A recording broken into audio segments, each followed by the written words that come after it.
Alam mo bang suwerte ang mag-ampon ng pusa?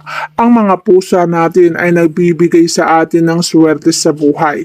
Kapag binigay mo ang pagpamahal, pag-alaga at proteksyon sa kanila, ibabalik nito sila sa iyo. Kaya't pansinin mo na ang mga may alagang pusa ay yumayaman at siniswerte dahil na rin sa binibigay na swerte ng kanilang mga alagang pusa. Kahit isa lang yan, basta't minahal mo, pinakain mo at inalagaan mo, ibabalik din nila sa iyo ang pagmamahal at pagkalinga na ibinibigay mo sa kanila. Bukod dyan, kapag palagi mo silang minamahal, ay mamahalin ka rin nila at walang kapantay ang pag-aalaga na ibibigay nila sa iyo.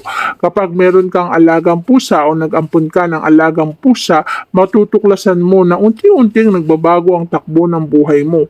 Na dati ay gipit, dating walang pera, bigla na lang naging maganda at maganda ang buhay, negosyo, buhay sa trabaho at naging magaang ang daloy ng kaperahan. Basta't matutuklasan mo na lang, yun ay dahil nag-alaga ka ng pusa.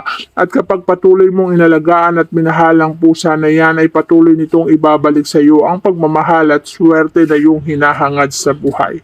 Mag-alaga ka lang ng pusa, mahalin mo sila. Dahil ang mga pag-aalaga ng pusa ay walang katumbas sa pagmamahal at pagkalinga ang bibigay mo, ito ay may tripling swerte at tripling balik sa iyo.